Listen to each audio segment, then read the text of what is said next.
Hello and welcome to my channel.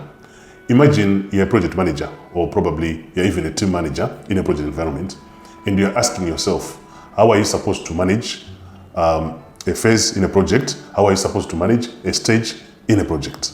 Don't worry, in this video, I'm going to take you through on all that you need to manage a stage in a project environment or a phase in a project environment. So let's dive in.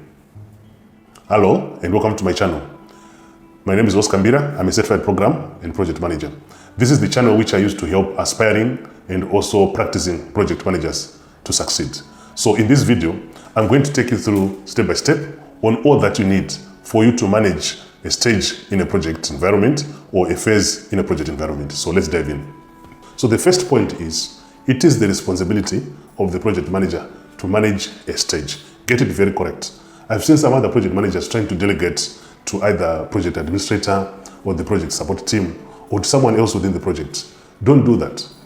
Project manager, you're supposed to own a stage. Whatever is supposed to be done in a stage, you're supposed to own it, control it, and make sure it's very successful. So you start by planning the stage, that is from the previous stage, and then you also go on to identify the specific products. You create work packages for those products. You assign the work packages to different team managers. You can also sit with the team managers to create a team plan to deliver those particular work packages.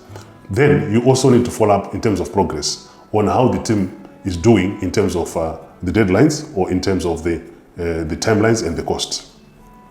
So once you get those updates, if there are any exceptions, you also resolve them, or you can even report them to the project board. So after each and every deliverable, you are supposed to do assessment of a number of items in a stage.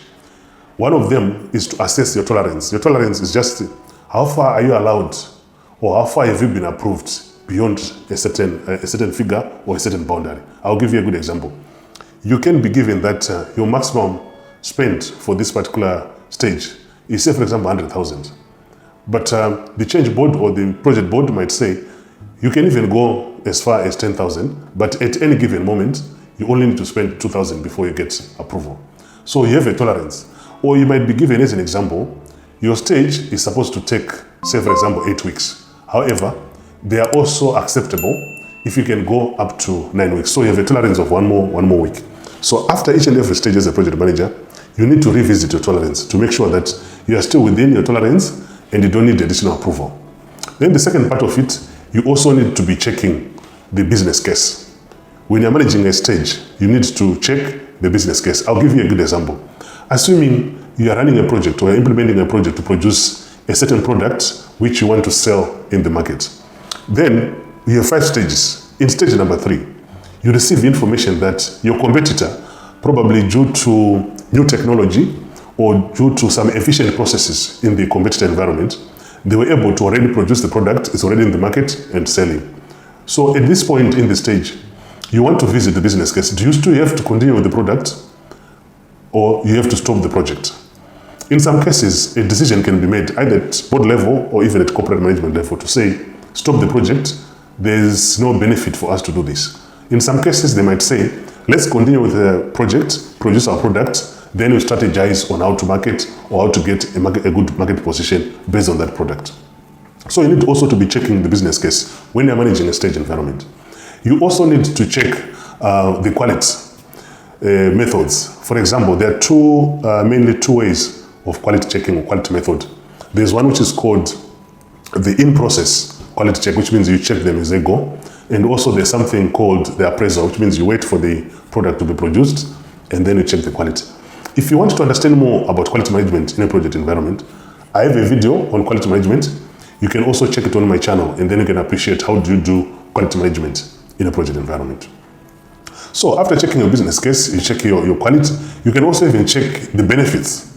There are some stages where the benefits actually is realized in that particular stage as compared to end of the project. It depends on the type of the project.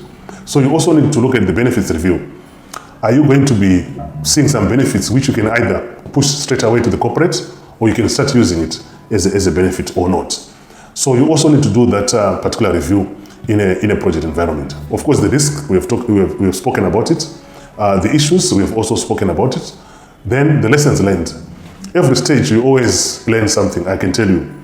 And lessons learned, you can either apply them in the current stage if it's a bit long, or maybe you can apply them in the next stage, or sometimes you can even apply them in the next project. In some cases, you need to feed back to the corporate so that they pick those lessons and keep them as corporate lessons for any of the projects that can be done for that corporate. So it is also very important when you're managing a stage, you are also picking the lessons learned. You also need to do a review of the project team structure. I've run some projects where the team structure was varying depending on the stage. There's no need, especially if it's a costly project, there's no need to keep a team early in the project, which you know they're going to come maybe 6 or 8 months later. And there's also no need to keep a team which has just completed its activities. I can give you a good example of software. You have a team which was responsible for requirements analysis and a team which is responsible for design. Then, now we are moving on to build. The team that might be responsible for analysis may not be required. So each and every stage as a project manager, to manage it properly, always do a review of also the team structure. So as you are also giving out packages, you also review the team structure. You might be forced in some cases, like what I've seen in some of my projects, you might be forced in some cases to bring in new team. You might be forced also in some cases to drop another team, especially when they are done with their work packages. I'll give you a good example also from construction. There is no need for you to bring those who are going to be responsible for roofing when the foundation is actually not yet started or is just starting.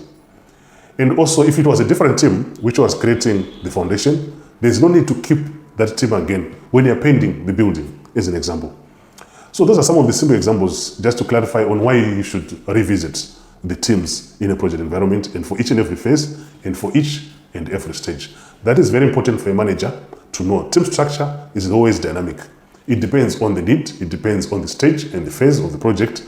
It also depends on the type of the project and also the industry of the project. So take care of that. You must always review the team structure for each and every stage.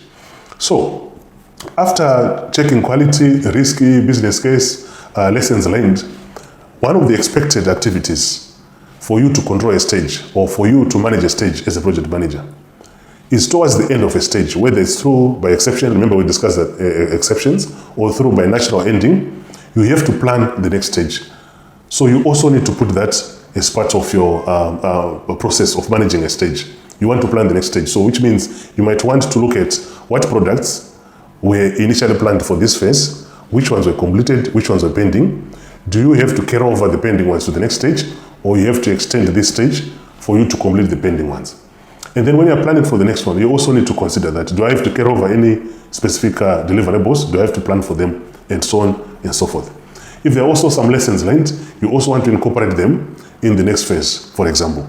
So that is very, very important for you when you're managing a stage in a project. Managing a stage in a project is the responsibility of the project manager, and you should be able to track progress. You should be able to report progress to the project board. You should be able to escalate any serious issues that are beyond your control.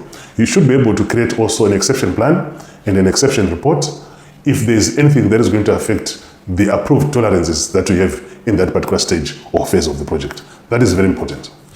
I've also created for you a very comprehensive ebook on how to manage a stage or a phase in a project environment. You can find the link in the description below. It will also help you to appreciate, to further your understanding of how to manage project stages or project phases in a project environment. This will also increase your chances of making sure your project is successful. If you want me to create additional videos based on what we have covered in this video, or maybe there's a specific concept which is not very clear to you, feel free to reach out to me, or you can let me know in the comment section below. Thank you for watching.